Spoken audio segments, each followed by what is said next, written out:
भी दूर नहीं है। तो वहाँ पे जो नेपाली मजदूर काम करते हैं, जो डोट्याल उनको लोकली वहाँ बुलाया जाता है, कुली का काम करते हैं या काला पहाड़ में मेट का काम करते हैं, तो उनके साथ भी वही डिस्क्रिमिनेशन का लेवल रहता है कि वहाँ भी एक छोटा बी लेवल का चौकीदार या मजदूर चाहिए।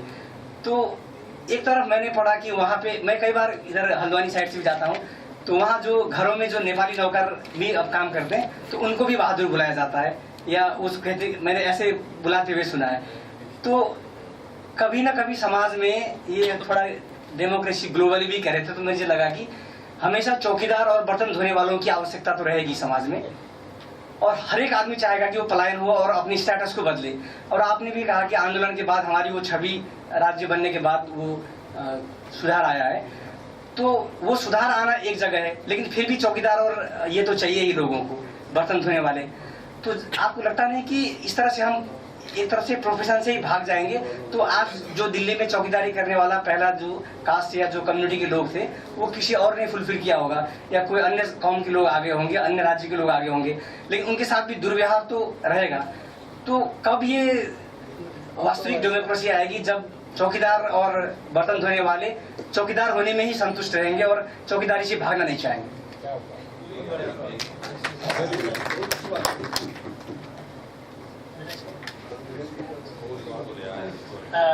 धन्यवाद आप सभी लोगों का कि इस पूरे बातचीत में ये सवाल और कई समस्या उभर के आई। तो जो सबसे पहला सवाल आया था वो एक तो नेगी जी का आया था नोएडा से, और नौटियाल जी का आया था चकबंदी पर, जो डॉक्टर शमशेर बिष्ट जी के लिए था कि वास्तव में उत्तराखंड में जो चकबंदी है पैनल पे छोड़ दीजिए, जो याद रह जाए वही मार्ग उस सिरे से शुरू कर। मैथमेटिकली चला रहे हो, चला रहे हैं क्या है जो याद रहे। मैं बस इतना ही कहना चाहता हूँ कि जो अभी बात आई है, ये बात बिल्कुल हम सबको समझनी चाहिए कि पूरा भूमंडलीकरण हुआ है, और सिर्फ मैं अपने अल्मोड़ा में बैठकर या सिर्फ उत्तराखंड में बैठकर पूरी समस्याओं का अगर हल करना भी चाहूँ तब भी नहीं कर सकता हूँ। इसलिए नहीं कर सकता हूँ कि पूरी दुनिया का जो पूरा भूमंडलीकरण हुआ है, जो चीजें आई हैं बहुत ही। मैं पिछले जब से हाई स्कूल में पढ़ता हूँ तब से हमेशा सुबह घूमने जाता हूँ, और उस सुबह घूमने में बहुत बड़ा परिवर्तन आ गया है। जब मैं अपने छात्र जीवन में घूमता था तो बहुत पत्तों की आवाज सुनाई देती थी, पेड़ की आवाज सुनाई देती थी, बहुत अच्छा माहौल पूरा लगता था। लेकिन आज जब मैं घूमने जाता हूँ तो जो हमारे बुजुर्ग हैं उनके जेब से हनुमान चालीसा के स्वर आते हैं, जेब से सुबह 5 बजे। किसी की राम धुन आती है, किसी की कबीर की धुन आती है, और सब घूमने जाते हैं, लेकिन अपने जेब में वो मोबाइल उनका बजते रहता है। जो नए युवक आते हैं ट्यूशन के लिए जाते हैं तो उनके जेब में भी मोबाइल बजता है, लेकिन वो अपनी फिल्मी धुन है, नए नए गीत हैं, संगीत है, वो सब है, वो सब। लेकिन उस एकांत, उस केंद्र के पूरे क्षेत्र में जो करकोट की आवाज है, जो पत्तों की आवाज है, जो उस चिड़ियों की चहचहाट है, उससे वो सब वंचित हो जाते हैं। इसलिए मुझे नहीं लगता है कि कोई गीतांजलि लिखने वाला अब पैदा होगा, क्योंकि गीतांजलि का वो माहौल ही अगर हम नहीं दे रहे हैं तो गीतांजलि लिखी कैसे जाएगी? ये सबसे बड़ा सवाल है। इस पूरे तकनीकी युग में हम बहुत केंद्रित होते जा रहे हैं, और उस केंद्रीयकरण से हम और अधिक व्यक्तिवादी होते जा रहे हैं। अभी मैं इसलिए कहना चाहता हूँ, एक लड़का अमेरिका से छोड़कर आ गया, बिल्कुल बहुत सम्राट अल्मोड़ा, और अपनी पत्नी को भी छोड़कर अल्मोड़ा में आ गया। तो वो मेरे से कह रहा था, जब मैं अमेरिका में था तो कभी मेरे अगर परिवार के लोग आते थे तो वो उस हॉल में गेट में खड़े होकर बताते थे कि देखो तुम्हारा लड़का वो 171 नंबर में बैठा हुआ है, जो लैपटॉप में ठप ठप ठप कर रहा है, वो बैठा हुआ है, और मुझे 171 का ठप्पा मिला रहता था। और इस सब से मैं इतना परेशान हुआ कि अंततः मैं छोड़कर अपने घर वापस आ गया। अब ये एक बात है, एक पूरे परिप्रेक्ष्य में मैं ये कहना चाहता हूँ कि ये पूरी स्थितियां बनी हुई हैं जिसके कारण हो तब हो गया लेकिन आज वापस आ गया। तो पूरे उत्तराखंड के परिप्रेक्ष्य में भी मैं कहना चाहता हूँ कि ये जरूर है कि जैसे अभी कहा कि पूरी दुनिया का फिनोमिना है हमारे साथी ने कि पलायन तो सब जगह हो रहा है, लेकिन पलायन हो रहा है ये बात सच है, लेकिन हमको जो वास्तविक का युद्ध है चीन का उसको याद करना चाहिए। हमारे वहां 90 गुना सड़कें बढ़ी हैं। तब मैं अपनी जब थीसिस को देख रहा था तो उस पूरे क्रम में देखा कि 90 गुना सड़कें बढ़ गई, वास्तविक के बाद बढ़ी हैं। जब हमने कोई सड़कों की मांग ही नहीं करी तब भी बढ़ गई हो, क्योंकि डिफेंस के पॉइंट ऑफ व्यू से बनाई गई और नीचे डायनेमाइट लगाया गया। जो 16 किलोमीटर तवाघाट से लेकर धारचूला की सड़क बार बार चली जाती है, वहां कभी बांज के बड़े सुंदर पेड़ हुआ करते थे, लेकिन क्योंकि सड़क जल्दी बनानी थी इसलिए नीचे डायनेमाइट लगा के उन पेड़ों को उखाड़ा गया। और अभी ये पूरा जो हमारा रुद्रप्रयाग वाला क्षेत्र है जहां 65 दिन हमारी बहन जेल में रही है, वहां भी डायनेमाइट लगाकर उस परियोजना को बनाया गया। तो आप जो पूरा ये पलायन की पूरी प्रक्रिया है ये इस ढंग से तो होनी ही है, इसको आप रोक नहीं सकते हैं। ये मेरा कहना है कि ये पलायन आपका होगा ही, क्योंकि जब स्थितियां ऐसी बनेंगी कि आपका जंगल है, आपका पानी है, आपका सब चीज चला रहेगा, तो आपका ये पलायन भी होना स्वाभाविक है और ये होगा। ये उत्तराखंड में इसलिए मुझे लगता है कि तेजी से और अधिक हो रहा है कि जिसके कारण ये बात है जो आपने कहा कि ये फिनोमिना है, लेकिन हमारे बगल का हिमाचल प्रदेश है, वहां नहीं है ऐसा ना। उत्तराखंड में है लेकिन हिमाचल प्रदेश में नहीं है। हिमाचल हम क्योंकि अब उत्तराखंड के परिप्रेक्ष्य में बात कर रहे हैं, अब इसलिए उत्तराखंड हिमाचल का वो सारा पलायन 51 के बाद, कभी हिमाचल में भी वो जो पहनी हुई फूल की महिला बैठी रहती थी जो जिसके बारे में एक नकारात्मक रखा जाता था, वो बदला पूरा हिमाचल और हिमाचल की अपनी उस पलायन को बदला। तो आप इस पूरे क्रम में भी देखिए ना कि कैसे, तो वहां आप ये भी तो देख सकते हैं कि भूमि बंदोबस्त कैसे हुआ, भूमि का कानून क्या था, कैसे रोपवे लगाकर पूरे सेब के बगीचे में मनी सर्कुलेट हुई, परचेजिंग पावर बढ़ी। अब किन्सन इकोनॉमिक्स को आप जानिए ना कि इंग्लैंड में जब क्राइसिस जो मंदी का दौर था तो गड्ढे भरो, गड्ढे खोदो, और उससे वो क्राइसिस दूर करी गई जिससे कि परचेजिंग पावर बढ़े। तो ये क्रय शक्ति का कमाल होता है, ये उसको रोकने का। तो ये उत्तराखंड में नहीं हुआ। एक तो बात मैं कहना चाहता हूँ कि ये, दूसरा जो आप भी जिस बात को कह रहे हैं ये बात सच है। मैं बिल्कुल नेपाल के परिप्रेक्ष्य, क्योंकि हम तो पूरे बहुत उस क्रम में रहे हैं, मैंने देखा कि मानो कोई एक्सीडेंट भी होता है तो हम एसडीएम के पास जब जाते हैं तो कितने लोग मरे, भाई देखिए 11 तो आदमी मरे और 3 डोटियाल मर गए। तो कभी वो आदमी के समकक्ष रखे ही नहीं जाते, और कई बार तो चट्टान से चट्टान गिरी, उनके ऊपर वो चट्टान से बिल्कुल उनकी चिथड़े, उनका शरीर कहीं नहीं रहता। कई बार तो हमने चद्दरों में उठाकर वो उनके शरीर को लाए और दिखाया कि भाई, और अंततः ये हुआ कि वही उनके आदमी भाग गए, किसके ऊपर मुकदमा गए। और बात सही है कि ठेकेदार की ये स्थिति पूरी रही, और ये उत्तराखंड के परिप्रेक्ष्य में हम बिल्कुल इस बात को स्वीकार करते हैं। मैं बिल्कुल आपकी बात कहना चाहता हूँ कि कफरटा कांड हुआ, 3 जने हम लोग गए सबसे पहले जाने वाले, जिसमें प्रदीप टमटा, पीसी तिवारी और मैं थे, और हम अल्मोड़ा से पैदल तक गए। इसलिए गए कि कफरटा कांड क्या हुआ, कैसा हुआ, और हम ठाकुरों के वहां भी रहे, ब्राह्मणों के वहां रहे, दलितों के, और तीनों ने हमने अपनी आइडेंटिटी दी कि हम क्या है, और हम सब सुनते रहे। तो इस परिप्रेक्ष्य में मैं ये कहना चाहता हूँ कि ये बात बिल्कुल सच है कि आज भी, मैं अभी की घटना बता रहा हूँ, उत्तराखंड में 4 माओवादी पकड़े गए हैं अल्मोड़ा में, और 3 दलित हैं उसमें, एक दीवान सिंह पिस्टे, 4 लोग पकड़े गए हैं और 3 दलित हैं। आप इसी से अनुमान लगा सकते हैं कि दलितों की क्या स्थिति है।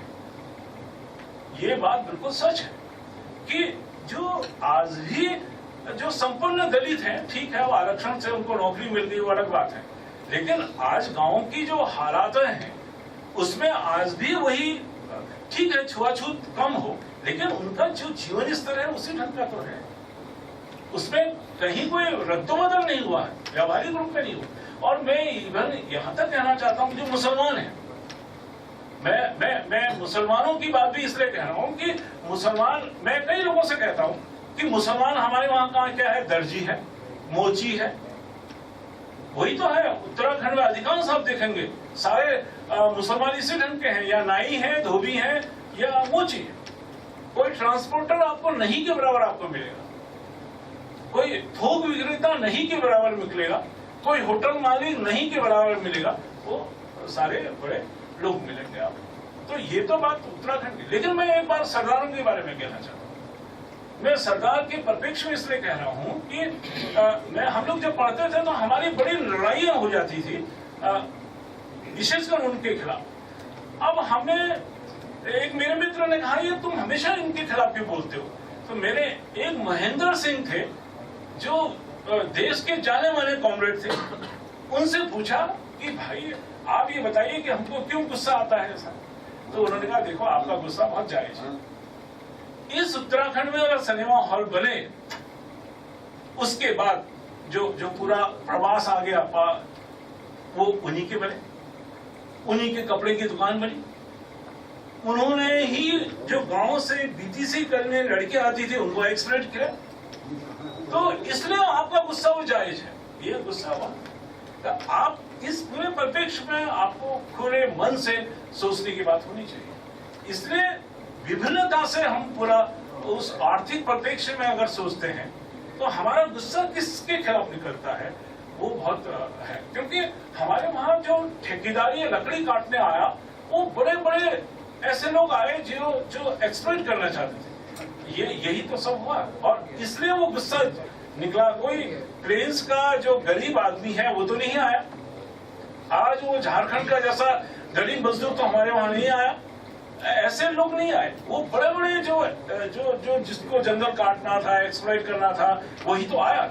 और इसलिए वो जो गुस्सा पहाड़ी बनाम देसी का हार, वो भी उसी ढंग से निकला है। वो इसलिए वो गुस्सा निकला है। ये गुस्सा आज बिहारी के खिलाफ वो गुस्सा नहीं है।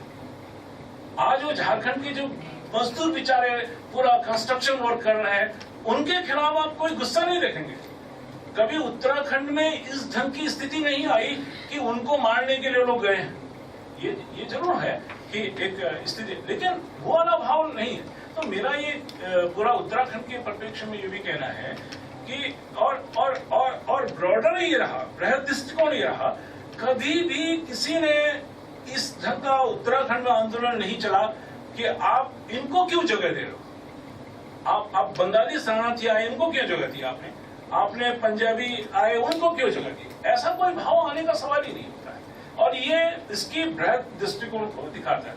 ये मेरा कहना है कि इसलिए ये जो दलित के, क्योंकि हमारा तो 18%, अब तो 21% का है, तो आप कैसे नकार सकते हैं। लेकिन ये बात सच है कि अपर कास्ट वाला इलाका है उत्तराखंड, और उत्तराखंड के परिप्रेक्ष्य में हमेशा जो चुनाव के पूरे संदर्भ में भी देखा जाता है, वो जाति आधार पर टिकट देने का, चाहे कोई भी पार्टी हो, वो इसी ढंग से देखती है और इस ढंग से आगे बढ़ाती है। तो ये मेरा पूरा इस ढंग की बात है, और ये बात आपकी सही है कि अनावश्यक हमने बहुत ज्यादा उसको लाने की कोशिश नहीं की, लेकिन कोई इंटेंशन इसलिए नहीं रहा कि प्रदीप टंटा जैसा साथी इतने 20 साल तक हमारे साथ रहा, और एक आज हमें बड़ी खुशी होती थी कि तब उनके कुछ लोग हमसे कहते थे कि इनकी जिंदगी को नष्ट कर रहे हैं, खत्म कर रहे हैं, आंदोलन करके इनके कैरियर को चौपट कर रहे हैं। ये बात अपने आप में ठीक है कि आज हमारे बड़े नेता हैं, बड़े एक सकारात्मक स्थिति में हैं। तो ये एक सापेक्ष है और बहुत अच्छी बात है। तो इस पूरे परिप्रेक्ष्य में कुछ और चीजें भी आई, लेकिन मैं कहना चाहता हूँ कि बिना राजनीति के संभव नहीं है। आप कितनी चीजें कह लीजिए, आप कहिए ऊर्जा, जैसे बहुत साथी ने कहा, बहुत सार्थक है ऊर्जा के लिए। मैं उपराई खाल में स्विट्जरलैंड से वो मशीन आज भी खड़ी है, सौर ऊर्जा वाली, वो करोड़ों रुपया खर्च करके उसमें आज भी कभी ऊर्जा नहीं आई, लेकिन वो खड़ी है। पवन ऊर्जा वाली, फिर ऊर्जा वाली बनी, फिर यहाँ लगी, बिनसर में लगी 1 लाख रुपए के पूरा। वो जो आप कह रहे हैं वो सही बात है कि उस ढंग की वो मंशा नहीं है, और मंशा कोई व्यक्ति कोई समूह नहीं चला सकता। ये सरकार की अपनी नीतियों के अनुसार वो होगा तो पड़ेगा, वो दबाव बनेगा तो होगा, लेकिन सरकार की मंशा तो ये जब है ही नहीं तो फिर कैसे ये संभव होगा, ये मेरा कहना है। तो जो चकबंदी का सवाल था, चकबंदी के बारे में एक सकारात्मक बात तो आई, लेकिन सुरेश ने जो कहा कि उसके उस नकारात्मक पक्ष को भी हमको समझना चाहिए कि कल को जो कहा कि भूमि को बेचने का एक सबसे ज्यादा सरल तरीका, आज तो मैं सबसे बड़े, मैं उसको अन्यथा न लिया जाए कि जो संपन्न होकर सब नीचे को आ गए उनके लिए तो जमीन बेचना सबसे आसान हो गया। और जहां तहां, और अगर आप पूरा उठा के देख लीजिए, पूरा आंकड़े उठा के लीजिए, तो 90% जो बम्बई, दिल्ली, सब जगह चले गए, उन्होंने ही उन लोगों को जमीनें बेची और उन्होंने संकट पैदा कर दिया।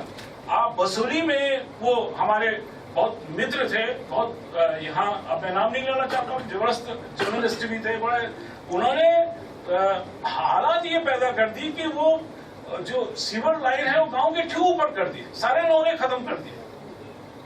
अब आप क्या कर सकते हैं? तो ये पानी का संकट, वो तो बहुत बड़ी एक हमारे एसडीएम मित्र कांडवाल थे जिसने पानी, नहीं तो उसने पानी ही कैप्चर कर लिया था उस महेंद्रा ने। नफीसा अली सारा पानी गांव के नहीं, मैं ये कह रहा हूँ। अब दिक्कत, आप कौन वो गरीब आदमी से जो गांव का बेचारा है, वो लड़ाई लड़ेगा उनके लिए, उसको तो जेल भेज दे। और जो अभी लकड़ी की बात कही, मैं बहुत सहमत हूँ कि आप तुन का पेड़ काट लीजिए। देवदार का एक मेरे मित्र हैं जंग बहादुर थापा, वो कैंट के सदस्य हैं, उनके वहां बर्फ से एक टहनी कट गई तो फॉरेस्ट वालों ने 500 रुपए जुर्माना कर दिया, नहीं तो जेल जाने की तैयारी हो गई थी। लेकिन वहीं पर उसी पास देवदार के इतने बड़े पेड़ कट गए, लेकिन कहीं कुछ नहीं होता। ये बात तो सही है कि उस गरीब आदमी को तो जेल हो जाएगी, लेकिन उस संपन्न आदमी को कुछ नहीं होने वाला है। ये पूरे क्योंकि उसकी दिल्ली में लिंक है, उसके देहरादून में लिंक है, नेताओं से लिंक है, नौकरशाहों से लिंक है और जजों से संबंध है। तो कैसे होना? तो इस पूरे सिस्टम को भी समझने की बात है। अगर ये नहीं समझेंगे, ये बात बहुत जायज है।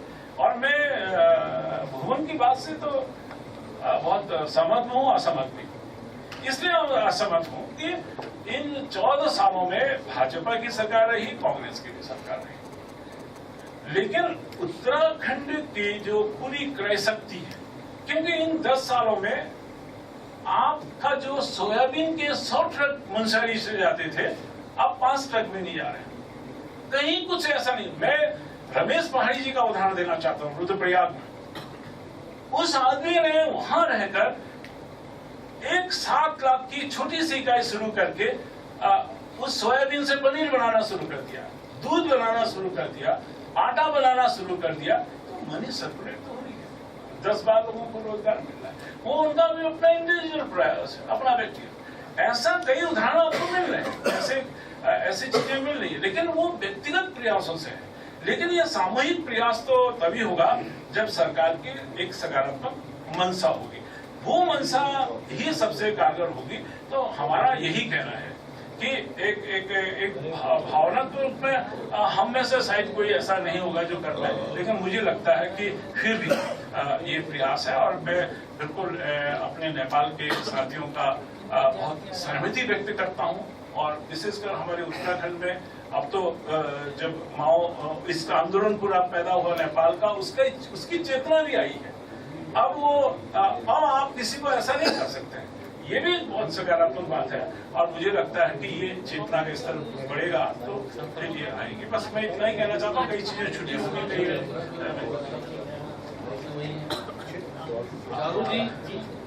एक मिनट डॉक्टर साहब, मैं उत्तराखंड जन मोर्चा से हूँ, 21 साल से जुड़ा हूँ, और आप लोग कर्नल हैं, आपके हाथ में लिखा है। हम ये चाहते हैं हम बंदूक को उठाएं। बंदूक से मतलब मेरा एक बंदूक से मेरा मतलब ये कतई नहीं कि हम हिंसावादी कब बने। जी। हम ये कह रहे हैं कि जो समस्या बदलनी है कैसे बदले। अब यही सबसे बड़ा यहाँ आपका अब समाधान नहीं आ पा रहा ना, ये मेरी दरख्वास्त है। जो भी हमारे अध्यक्ष मंडल है हमें बताएं। आज 21 साल में हम लोग बड़े अंदर पके हुए एकदम। हमारे कुछ साथी तो प्लीज अगले सत्र में बात कर रहे हैं इस पर, तो ये बहुत अच्छी बात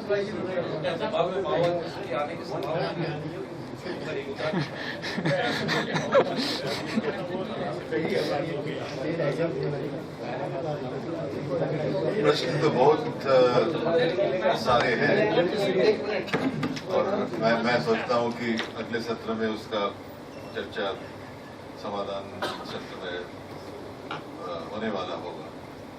एक दो चीज मैं अपनी तरफ से बोलना चाहता हूं कि ये पानी वाला जो सवाल है, टिहरी बांध के पानी हम दिल्ली में बैठकर नहा रहे हैं, पी रहे हैं। वो आर्टिफिशियल रिवर बनाया गया जिसके चलते गंगा बेसिन का पानी जमुना बेसिन पे आ रहा है दिल्ली में। लेकिन टिहरी बांध रिम विलेजेस का पीने का पानी अभी तक वो देखने का राइट है, ऊपर से नीचे पानी को देखने का राइट है, पीने का राइट नहीं है। ये जो माउंटेन और प्लेन्स का पानी वाला झगड़ा है, ये इसका सबसे बड़ा एग्जाम्पल तो दिल्ली में ही है। दिल्ली के लिए वहां से पानी यहाँ लाया गया, लेकिन वो जो 100 मीटर ऊपर में गांव है जो देख रहा है कि पानी है लेकिन वो पी नहीं पा रहा है, वो जो डायलेमा है, इसको तो आंदोलन से ही बराबर किया जा सकता है और आंदोलन नहीं हो पाया। ये इस संदर्भ में मैं एक चीज कहना चाहूंगा कि पानी और जो फ्लोइंग वाटर है उसका लीगल स्टेटस ओनरशिप सरकार से है। कई जगह में ये ओनरशिप को बदला दिया गया और जो पहाड़ी क्षेत्र है वो जब पानी नीचे वाले क्षेत्र में सप्लाई करेगा तो ये मुफ्त का नहीं होगा, नीचे वाले क्षेत्र को उस पानी के लिए कुछ पैसा देना पड़ेगा। तो अच्छी तरह अगर वाटरशेड को रखा जाए और पानी को एक प्रोडक्ट के रूप में सोचा जाए, इस पानी को लेकर धान का खेती हो कि गेहूं का खेती हो, ये कि झमोरा मंडुआ हो, दूसरी बात है। पानी itself has to become a product of the mountains। तब जब होगा तब वो माउंटेन प्लेन का एक ट्रेड रिलेशन रहेगा, जो कि दुनिया में कम से कम 1000 जगह में छोटे छोटे बेसिन में किया गया है कि ऊपर वाले जो कह रहा है कि हमारी जमीन ठीक नहीं है, इधर इतने पानी में मैं इतना फसल पैदा करूंगा, तो नीचे वाले का जमीन अच्छा है तो मैं 10 क्यूबिक मीटर जमीन उस उधर बेच रहा हूं और उस बेचने के चलते जो पैदावार बढ़ेगा उसका एक हिस्सा मेरे को दे दो। ये आज सारे दुनिया में ये सिस्टम 1000 से ज्यादा रिवर बेसिन पे लागू है और 5-6 साल पहले शिमला में Himalayan states chief ministers meeting एक कॉल किया गया था, तो आई वॉज देयर और उधर ये कहा गया था कि इंडिया में 13th फाइनेंस कमीशन में भी इस बात को जिक्र किया गया कि अपलैंड एरिया को, उसको पेमेंट फॉर इकोसिस्टम सर्विसेज कहते हैं, PES, कि आप मेरे को सही सारा अगर पानी सप्लाई कर रहे हैं तो आपको मैं एक कुछ टैक्स दूंगा। अगर ये पानी का स्रोत को आप बिगाड़ रहे हैं तो आपको जुर्माना होगा, अगर से ठीक रख रहे हैं तो मैं उसको टैक्स दूंगा। तो पानी के बारे में भी जब पहाड़ और मैदान का बातचीत चलेगा और ये नेगोशिएशन चलेगा, इसका ओनरशिप को फिर से सोचना है। ये पानी क्या है, इसका प्राइसिंग कैसे हो सकता है। अब आया जमीन के बारे में। पहाड़ी इलाके में एग्जाम्पल दूंगा, उत्तरकाशी इसका density of population of the lowest in north India. मैं सारे डिस्ट्रिक्ट्स को रिकैलकुलेट किया population per unit of arable land. तो आपको ये जानकर आश्चर्य होगा कि Uttarkashi becomes one of the densest populated district in northern India, क्योंकि उसका तो 80% जमीन तो निकल गया जंगल में, और जो 8% 9% जमीन है उसमें अगर सारे पॉपुलेशन डिपेंडेंट है, जो कि रियलिटी है, तो पॉपुलेशन डेंसिटी कैलकुलेट करने का जो तरीका होना चाहिए वो एरेबल लैंड होना चाहिए। वो जंगलात के पास कितना जमीन है उसमें हमारा कोई प्रॉफिट नहीं है, तो पॉपुलेशन को उस जंगलात के जमीन के साथ कैलकुलेट करने का साइंटिफिक बेसिस नहीं होता। तो रिकन्वर्टेड पॉपुलेशन डेंसिटी जब होता, देन प्लानिंग कमीशन के पास जाने का, ये स्टेट्स का फाइनेंशियल एलोकेशन बढ़ाने का एक अलग रास्ता खुल जाता है कि देखो इतना पॉपुलेशन डेंसिटी है। तो ये पानी का और जमीन का दोनों का रिकंसेप्चुअलाइजेशन बहुत जरूरी है। एक चीज और मैं कहना चाहूंगा, इस जो इंटरनेशनल प्रेशर है वो कभी डायरेक्टली गवर्नमेंट पे नहीं आएगा। इंटरनेशनल प्रेशर कोई कन्वेंशन के जरिए होगा। ये कोई यूनाइटेड नेशन से फोन आ गया कि ये करना है, वो नहीं होता है। नेशनल सॉवरेनिटी तो एक प्रोटेक्टिव मैकेनिज्म है। कॉर्पोरेट्स और कंसल्टेंट्स के थ्रू नहीं आएगा। नहीं आ सकता है, अगर आपका मिनिस्टर कॉर्पोरेट्स को वेलकम करते हैं तो आएगा।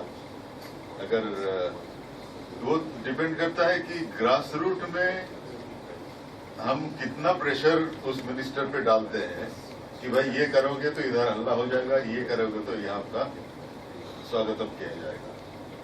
वो कितना डरते हैं। हमारे एक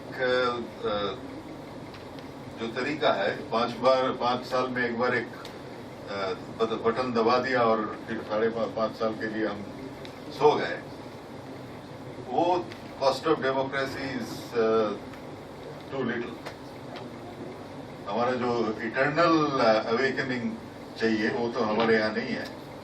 तो सोशल एक्टिविज्म का एक बड़ा रोल अभी भी बचा है, जो सोशल एक्टिविज्म ने किया नहीं, वो है वही कंटिन्यूअस प्रेशर दबा के रखना कि रिप्रेजेंटेशन ये नहीं कि आप आओ और दिल्ली में बैठकर 5 साल मौज करो।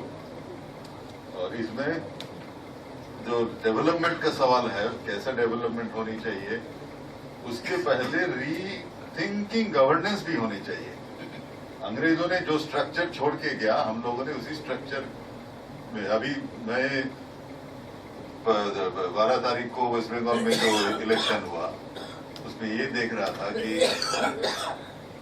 कोई अंग्रेज ऐसा होगा इंग्लैंड में जो कि कहेगा ये वेस्टमिंस्टर मॉडल ऑफ डेमोक्रेसी है, जहां की ओपन टीवी में दिखाया जाता पोलिंग ऑफिसर की कुर्सी में एक लोकल नेता बैठा है और लोग आके सब वोट दे रहा है। एक दूसरे में एक लोकल नेता करीब आधे घंटे तक, वो भी कैमरा में है, वो अपना गांव के लोगों को ला रहा है, पोलिंग में बॉक्स के पास ले जा रहा है और अपना बटन दबा दे रहा है। तो हम ढांचे में, बाहरी ढांचे में बड़े अच्छे विश्वास करते हैं, लेकिन ढांचे के अंदर क्या है उसमें ज्यादा नजर नहीं डालते। तो वेस्टमिंस्टर मॉडल ऑफ डेमोक्रेसी करके हम लार्जेस्ट डेमोक्रेसी तो हो गए, लेकिन ये क्या most sincere form of democracy भी है कि लार्जेस्ट होके ही हम संतुष्ट हैं? ये भी एक पहाड़ और मैदान का जो रिश्ता है उसको रिलेट करता है। तो अगर हम पहाड़ के लिए सस्टेनेबल ग्रीन डेवलपमेंट चाहते हैं तो हमें भी ये जो पॉलिसीज मैदान से आ रहा है, मैदान से और सारी दुनिया से आ रहा है, उसमें छानबीन करके जो मुझे चाहिए वो हम घुसने देंगे, जो मुझे नहीं चाहिए उसको घुसने नहीं देंगे। इस तरह का ग्रास रूट लेवल प्रेशर अगर नहीं होगा तब पहाड़ का और भी लोग मैदान पे चले जाएंगे, वही 3 डिस्ट्रिक्ट ओवर पॉपुलेटेड हो जाएगा और जो पीछे वाले जो हाई ऑल्टीट्यूड डिस्ट्रिक्ट्स है उससे लोग और नीचे आ जाएंगे, उधर खाली हो जाएगा। तो बहुत सारे रिकंसेप्चुअलाइजेशन का भी जरूरत है। मैं इतना बोलकर अभी अपना वक्तव्य खत्म करता हूँ।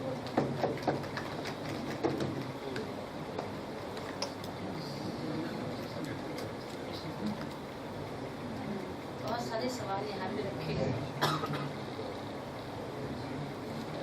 और मुझे लगता है कि मिस्ट्री ने बहुत ही साधारण तरीके से बहुत अच्छे तरह से उसका समाधान भी आपके बीच में रखा है। 2-3 सवाल और हैं जिनकी अपेक्षा शायद मुझसे थोड़ा सा की गई है कि मैं उनको रखूं। मुझे लगता है कि मेरी जो समझदारी बनती है और लंबे समय से उत्तराखंड के समाज के अंदर हम लोग काम कर रहे हैं, तो जितने भी सवाल हमारे उभर कर आए हैं आदमियों के बीच में से, चाहे वो पलायन का सवाल रहा हो या फिर चकबंदी का सवाल, अभी श्री ने बड़े अच्छी तरीके से रखा कि अगर चकबंदी से हम लोग अपने बिखरे हुए खेतों को अगर एक जगह ले भी आते हैं तो सबसे बड़ा खतरा कल फिर यही है कि हम उसको किसी बड़े बिल्डर को बहुत अच्छे दामों पर बेच देंगे। ये खतरा सबसे ज़्यादा बन रहा है और इतनी मेहनत से हम चकबंदी करेंगे वहाँ पे। और मुझे लगता है ये सारे जितने भी प्रश्न हमारे सामने आए, थोड़ा तराई का भी एक सवाल आया था, तो मुझे लगता है उनका समाधान जब तक हम वर्तमान राजनीति के अंदर नहीं देखते हैं और एक वैकल्पिक इस तरह का समानांतर एक राजनीतिक विकल्प हम अगर उत्तराखंड के अंदर नहीं देते हैं, मुझे ऐसा लगता है, तो तब तक हम समाधान की ओर नहीं बढ़ पाएंगे। ये मेरा मानना है। एक छोटा सा उदाहरण मैं देना चाहती हूँ कि बहुत बार कहा जाता है कि आप लोग उत्तराखंड की मतलब पर्वती बात तो करते हैं मगर मैदान की बातों को आप छोड़ देते हैं।